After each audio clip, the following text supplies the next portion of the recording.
നമസ്കാരം. Calicut university FYUGP രണ്ടാം semester BSc വിദ്യാർത്ഥികളുടെ ability enhancement course AEC Malayalam ക്ലാസ്സിലേക്ക് എല്ലാ പ്രിയപ്പെട്ട വിദ്യാർത്ഥികൾക്കും സ്വാഗതം. അപഗ്രഥനാത്മക വായന. എന്താണ് അപഗ്രഥനാത്മക വായന?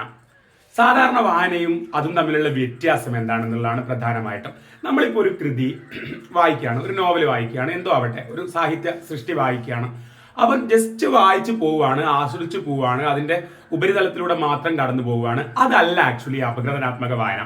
അപഗ്രഥനാത്മകം എന്ന് പറയുമ്പോൾ കൃത്യമായിട്ട് അതിലെന്താ പറയുന്നതെന്ന് പരിശോധിച്ച്, ഓരോ കഥാപാത്രത്തിന്റെയും മാനസിക നില പരിശോധിച്ച്, എഴുത്തുകാരൻ അത് എഴുതാനുണ്ടായ സാഹചര്യത്തെക്കുറിച്ച് പരിശോധിച്ച്, അതെന്താ എഴുത്തുകാരൻ അങ്ങനെ എഴുതിയെന്ന് തിരിച്ച് ചോദിച്ച്, വായിക്കുന്ന ഓരോ ഘട്ടത്തിലും ഈ പാഠത്തോട് അങ്ങോട്ട് ചോദ്യങ്ങൾ ചോദിച്ച്, അതെങ്ങനെയാ അങ്ങനെ വരിക, അതെന്താ കഥാപാത്രം ഇങ്ങനെ ചിന്തിച്ച്, അങ്ങനെ ആഴത്തിൽ വിശകലനം ചെയ്ത് വായിക്കുന്നതിനെയാണ് നമ്മൾ എന്ത് പറയാ, അപഗ്രഥനാത്മക വായന എന്ന് പറയാ. ഇപ്പൊ സിനിമ തന്നെ പലപ്പോഴും നമ്മൾ കാണുമ്പോൾ കുറച്ച് കാര്യങ്ങളെ കണ്ടിട്ടുണ്ടാവും. പക്ഷെ ചില റിവ്യൂസ് ഒക്കെ ചെയ്യുമ്പം, എക്സ്പ്ലനേഷൻ ഒക്കെ ചെയ്യുമ്പം ഇതിന്റെ ഉള്ളിൽ ഇത്രയും ഡീറ്റെയിൽസ് ഉണ്ടായിരുന്നോ?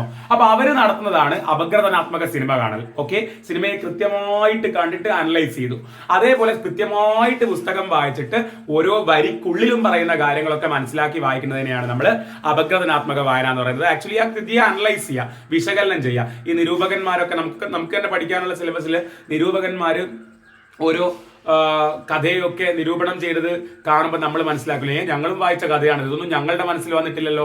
അവർ കൃത്യമായിട്ട് അപഗ്രഥനാത്മകമായിട്ട് പഠിച്ച് ചെയ്യുകയാണെന്നുള്ളതാണ്. അപ്പൊ എങ്ങനെയാണ് അപഗ്രഥനാത്മക വായന നടത്തേണ്ടത്? കാര്യം മനസ്സിലായിട്ടുണ്ടാവുമല്ലോ എന്താ സംഭവം എന്നുള്ളത്. ആഴത്തിൽ പഠിച്ച് ഡീറ്റെയിൽ ആയിട്ട് ഓരോ വരിക്കുള്ളിലൊക്കെ കയറി വായിക്കുന്ന പരിപാടിയാണ്. അപ്പൊ എന്താണെന്ന് ജസ്റ്റ് ഒന്ന് നോക്കാം. അപഗ്രഥനാത്മക വായന ഒരു പാഠത്തെ ചിട്ടയായി സമീപിച്ച് ആഴത്തിൽ മനസ്സിലാക്കാൻ ശ്രമിക്കുന്നതാണ് അപഗ്രഥനാത്മക വായന. ഞാൻ ഈ പറഞ്ഞതിന്റെ രത്ന ചുരുക്കാണത്. വായിച്ച് ആസ്വദിക്കുക എന്നതല്ല ഇവിടെ ലക്ഷ്യം. പാഠത്തിന്റെ ഉള്ളടക്കം, ഘടന, വാദഗതികൾ എന്നിവയുമായി വായനക്കാരൻ അല്ലെങ്കിൽ വായനക്കാരി വിമർശനാത്മകമായി ഇടപെടുന്നു എന്നതാണ് അപഗ്രഥനാത്മക വായനയുടെ സവിശേഷത. മനസ്സിലായോ?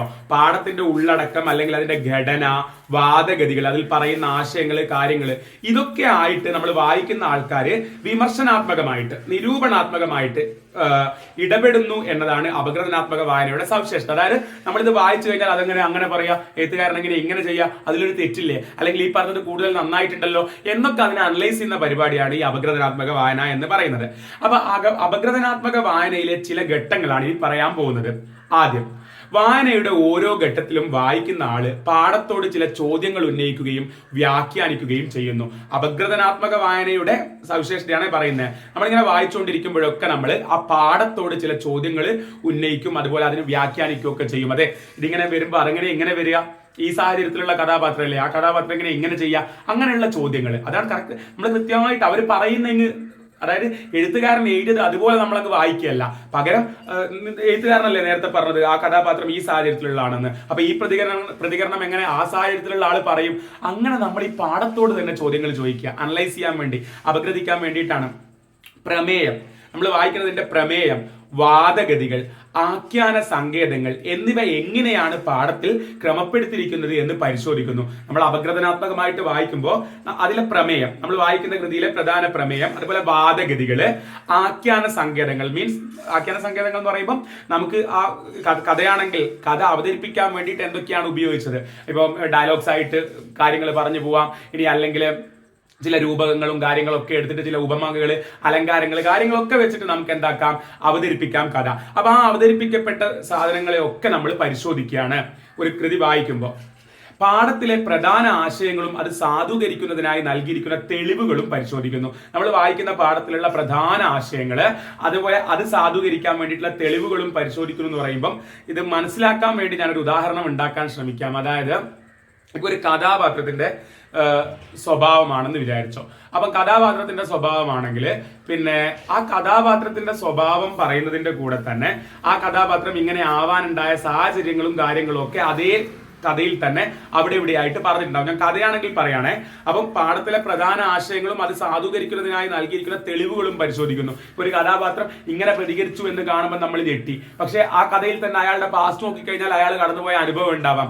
അതാണ് അതിന്റെ തെളിവ്. അതിലൂടെ കടന്നു വന്ന ആളായതുകൊണ്ടാണ് ഇങ്ങനെ പ്രതികരിച്ചത്. ഞാൻ ശരിക്കും ഒരു സാഹിത്യകൃതിയെ ഇങ്ങനെ വായിക്കുന്നതിനെ കുറിച്ചാണ് പറയുന്നത്. അല്ലാണ്ട് വലിയ വലിയ ലേഖനങ്ങൾ, കാര്യങ്ങൾ, സാഹിത്യേതര കൃതികൾ അതിനെയൊക്കെ പഠിക്കുമ്പോൾ നമ്മൾ കുറച്ചുകൂടി ആധികാരികമായിട്ട് ഇതിനെ ഡീൽ ചെയ്യുന്നുള്ളതാണ്.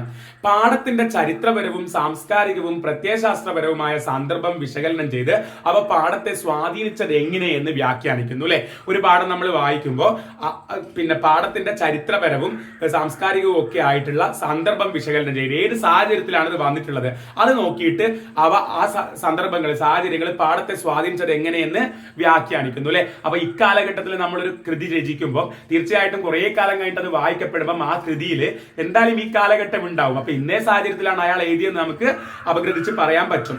വായിക്കുന്ന പാഠത്തെ സമാന പാഠങ്ങളുമായി താരതമ്യം ചെയ്ത് സാദൃശ്യ വൈജാത്യങ്ങൾ കണ്ടെത്തുന്നു. ഇതുവഴി പാഠാന്തര ബന്ധം കണ്ടെത്താൻ ശ്രമിക്കുന്നു. അപ്പൊ അപഗ്രഥനാത്മക വായനയിൽ നമ്മൾ ചെയ്യുന്ന മറ്റൊരു പരിപാടിയാണ് നമ്മൾ വായിക്കുന്ന പാഠത്തെ സമാന പാഠങ്ങളുമായി താരതമ്യം ചെയ്യുക.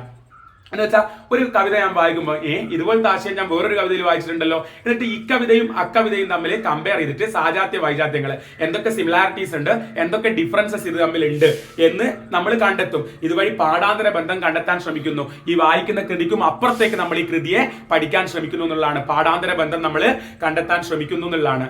മനസ്സിലാവുന്നുണ്ടോ? ഇനി എഴുത്തുകാരന്റെ അല്ലെങ്കിൽ എഴുത്തുകാരിയുടെ പക്ഷപാതിത്വങ്ങൾ, വാദങ്ങളുടെ സാധ്യത എന്നിവയെ വിമർശനാത്മകമായി വിലയിരുത്തുന്നു. അതായത് ഇപ്പോൾ എഴുത്തുകാരി അതിൽ പല കാര്യങ്ങളും പറയുമ്പോൾ അവരുടെ പക്ഷപാതിത്വം, ഏതെങ്കിലും ഒരു പക്ഷത്തേക്ക് ചേർന്നിട്ടാണോ അവർ സംസാരിക്കുന്നത്. പലപ്പോഴും ചില എന്താ പറയാ ഫെമിനിസ്റ്റ് കൃതികളൊക്കെ വായിക്കുന്ന സമയത്ത് എനിക്ക് ചിലപ്പോഴെങ്കിലും ഫീൽ ചെയ്തിട്ടുണ്ട്, ഫെമിനിസം ഒക്കെ നമ്മുടെ നാടിന്റെ അനിവാര്യതയാകുമ്പോൾ തന്നെ പലപ്പോഴും വല്ലാത്തൊരു പുരുഷ വിരുദ്ധതയൊക്കെ എഴുത്തിൽ വന്നുകൂടുന്നു. അത് അവരുടെ തന്നെ ആ എഴുത്തുകാരിയുടെ അല്ലെങ്കിൽ അവരുടെ പേഴ്സണൽ ഒപ്പീനിയൻ ആയിരിക്കാം. അവർക്ക് ഒരുപക്ഷെ പുരുഷന്മാരിൽ നിന്ന് കിട്ടിയ അനുഭവം അതുകൊണ്ടായിരിക്കും അദ്ദേഹം അങ്ങനെ എല്ലാ പുരുഷന്മാരെയും വിമർശിച്ചുകൊണ്ട് എഴുതുന്നതെന്നൊക്കെ പലപ്പോഴും എനിക്ക് തോന്നിയിട്ടുണ്ട്. അപ്പം എഴുത്തുകാരന്റെ അല്ലെങ്കിൽ എഴുത്തുകാരുടെ പക്ഷപാതിത്വങ്ങള്, വാദങ്ങളുടെ സാധ്യത എന്നിവയെ വിമർശനാത്മകമായി വിലയിരുത്തുന്നു. മനസ്സിലായല്ലോ? എനിക്കത് പെട്ടെന്ന് കാണുമ്പോൾ ഓർമ്മ വരുന്നത് ഫെമിനിസം തന്നെയാണ്, ഫെമിനിസ്റ്റിക് അപ്രോച്ച് പറയുമ്പോൾ പല എഴുത്തുകാരും സ്യൂഡോ ഫെമിനിസം അപ്ലൈ ചെയ്യുന്നത് കാണാം. അവർ പറയുന്നത് ഫെമിനിസം ആണ്, പക്ഷെ അതിൽ ഫെമിനിസത്തെ എവിടെയും കാണാൻ പറ്റാറില്ല. പിന്നെ അതായത് അവരുടെ ഉള്ള ഫ്രസ്ട്രേഷൻ മാത്രം ഫെമിനിസം എന്നും പറഞ്ഞ് എഴുതി വിടുന്ന കേസ് കാണാം. പക്ഷെ നല്ല ഫെമിനിസ്റ്റ് കൃതികൾ ഉണ്ട് കേട്ടോ. ഇപ്പം എന്താ പറയാ, സ്ത്രീകളുടെ കഥ നല്ല വൃത്തിക്ക് ആവിഷ്കരിക്കുന്ന രാജശ്രീയുടെ കൃതിയൊക്കെ എടുത്ത് വായിച്ചു നോക്കണം. അതൊക്കെ പെർഫെക്റ്റ് സാധനങ്ങളാണ്. ഞാൻ പറയുന്നത് അതല്ലാണ്ട് ചിലര് കാട്ടിക്കൂട്ടാൻ വേണ്ടി പലതും ചെയ്യുന്നത് കാണാം. അത് എന്റെ അഭിപ്രായമാണ്, കാട്ടിക്കൂട്ടാൻ വേണ്ടി എന്നുള്ളത്. അതാ ഞാൻ പറഞ്ഞത്, ആ അപഗ്രഥനാത്മക വായനയിൽ നിന്നാണ് എനിക്ക് അങ്ങനെ ഒരു അഭിപ്രായം രൂപപ്പെടുന്നത്. ഇതൊരു മാതിരി കാട്ടിക്കൂട്ടാൻ ചെയ്തത് പോലെ ഉണ്ടല്ലോ. അതേപോലെ ഈ ചേതൻ ഭഗത്തിന്റെ ഇംഗ്ലീഷ് കൃതികളൊക്കെ വായിക്കുന്ന സമയത്ത് ഞാൻ വിചാരിക്കും എന്തൊരു ചവറ് സാധനമായത്. പേഴ്സണൽ അഭിപ്രായം മാത്രം കേട്ടോ, അദ്ദേഹം ഫേവറേറ്റ് ആയിട്ടുള്ള ആൾക്കാരുണ്ടാവും. എനിക്ക് അങ്ങനെ തോന്നാറുണ്ട്. കുറെ വലിച്ചു നീട്ടി പിന്നെ പല വലിയ ഇഷ്യൂസും പിന്നെ ചർച്ച ചെയ്തിരിക്കുന്നത് പറയാൻ വേണ്ടി മാത്രം ഈ ഒന്നുമില്ലാത്ത കഥയിൽ അവരൊക്കെ തിരികെ കയറ്റുന്നതായിട്ട് എനിക്ക് തോന്നിയിട്ടുണ്ട്. പേഴ്സണൽ ഒപ്പീനിയൻ മാത്രം കേട്ടോ. തീർച്ചയായിട്ടും അദ്ദേഹത്തെ ഞാൻ ബഹുമാനിക്കുന്നു, അദ്ദേഹത്തിന്റെ എഴുത്തിനെ ഞാൻ ബഹുമാനിക്കുന്നു. പക്ഷെ ആ എഴുത്ത് എന്തുകൊണ്ടോ എനിക്ക് ഇഷ്ടമില്ല. അപ്പം ഞാൻ പറയാണ്, അതൊക്കെ നമുക്ക് അപഗ്രഥനാത്മകമായിട്ട് വായിക്കുമ്പോഴാണ് നമുക്ക് മനസ്സിലാവുന്നത്. പാഠത്തിലെ പ്രധാന ഭാഗങ്ങൾ അടയാളപ്പെടുത്തുകയോ സംഗ്രഹിച്ചെഴുതുകയോ ചെയ്യുന്നു. അപ്പൊ നമ്മൾ അപഗ്രഥനാത്മകമായി വായിക്കുമ്പോൾ അനലൈസ് ചെയ്യാൻ വേണ്ടിയിട്ട് പ്രധാന ഭാഗങ്ങളെ അടയാളപ്പെടുത്തുകയോ അല്ലെങ്കിൽ സംഗ്രഹിച്ച് ചുരുക്കി എഴുതുകയോ ചെയ്യുന്നു. വായനക്കിടയിൽ മനസ്സിൽ ഉയർന്നു വരുന്ന ചോദ്യങ്ങളും ചിന്തകളും നമ്മൾ എഴുതി വെക്കും. അനലൈസ് ചെയ്യാൻ വേണ്ടിയിട്ടാണ്. പാഠത്തിൽ എഴുത്തുകാരി അല്ലെങ്കിൽ എഴുത്തുകാരൻ പങ്കുവെക്കുന്ന കാഴ്ചപ്പാടിനെ വിമർശനാത്മകമായി അപഗ്രഥിക്കുന്നു. ഞാൻ നേരത്തെ ചെയ്തത് തന്നെ, അതായത് ഞാൻ പറഞ്ഞല്ലോ, ഞാൻ എന്റെ മനസ്സിൽ വന്നൊരു ഉദാഹരണം പറയുകയാണ്. ഇപ്പം ഫെമിനിസം പറയുമ്പോൾ നല്ല ഫെമിനിസ്റ്റ് എഴുത്തുകളുണ്ട്, പക്ഷെ ചിലരെന്തെങ്കിലുമൊക്കെ എഴുതി കൂട്ടുമ്പോൾ ഞാൻ വിചാരിക്കും എന്തുവാ ഇവർ ഈ പറയുന്നത് എന്നുള്ളത്. അതാണ് പാഠത്തിൽ എഴുത്തുകാരൻ അല്ലെങ്കിൽ എഴുത്തുകാരി പങ്കുവെക്കുന്ന കാഴ്ചപ്പാടിനെ വിമർശനാത്മകമായി അപഗ്രഥിക്കുന്നു. പലപ്പോഴും പലരും എഴുതുമ്പോൾ പലരും സംസാരിക്കുമ്പോൾ അവരുടെ ലോകവീക്ഷണം അവരനുഭവിച്ച ജീവിതത്തിൽ നിന്നാണല്ലോ അവരുടെ ലോകവീക്ഷണം രൂപപ്പെടുന്നത്. അപ്പൊ അവർക്ക് പല പുരുഷന്മാരിൽ നിന്നും മോശാനുഭവം ഉണ്ടായി എന്ന് വിചാരിച്ചിട്ട് എല്ലാ പുരുഷന്മാരെയും താഴ്ത്തിക്കിട്ടുന്ന രീതിയിൽ എഴുതുന്നത് കാണാറുണ്ട്. അതിനെ സപ്പോർട്ട് ചെയ്യാൻ എനിക്ക് പറ്റാറില്ല. അതേസമയം ഒന്നൊന്നര നല്ല ഫെമിനിസ്റ്റ് രചനകളുണ്ട്. അതിനെ ഞാൻ എല്ലാ അർത്ഥത്തിലും അംഗീകരിക്കുകയും ആദരിക്കുകയും ചെയ്യുന്നു. ഓക്കെ, ഇതൊക്കെ തന്നെയാണ് ഈ അപഗ്രഥനാത്മകം എന്ന് പറയുന്നത്. നമുക്ക് എഴുത്തുകാരിയോട് അല്ലെങ്കിൽ പാഠത്തോട് സംവദിക്കാൻ പറ്റണം. നമ്മൾ അങ്ങോട്ടും ഇങ്ങോട്ടും സംസാരിക്കണം, ആ അക്ഷരങ്ങളോട് സംസാരിക്കണം. അപ്പൊ നമ്മളിൽ കൂടുതൽ ആശയങ്ങൾ രൂപപ്പെടും എന്നുള്ളതാണ്. പാഠത്തിന്റെ നിർമ്മാണത്തിന് ഉപയോഗിച്ച ഭാഷ, ശൈലി എന്നിവയെ വ്യാഖ്യാനിക്കുന്നു. അർത്ഥ ഉൽപാദനത്തിന്, അർത്ഥമുണ്ടാക്കാൻ വേണ്ടിയിട്ട് അവ എത്രമാത്രം പ്രാപ്തമാണെന്ന് പരിശോധിക്കുന്നു. ഈ നമ്മൾ അപഗ്രഥിച്ച് വായിക്കുന്ന പാഠം എഴുതാൻ ഉപയോഗിച്ച ഭാഷ, അതുപോലെ ശൈലി, അതിനെയൊക്കെ വ്യാഖ്യാനിച്ച് അർത്ഥം രൂപപ്പെടുത്തുന്നതിന് ആ ഭാഷയും ശൈലിയും ഒക്കെ എത്രമാത്രം പ്രാപ്തമാണെന്ന് പരിശോധിക്കുന്നത് അപഗ്രഥനാത്മക വായനയുടെ ഭാഗമാണ്.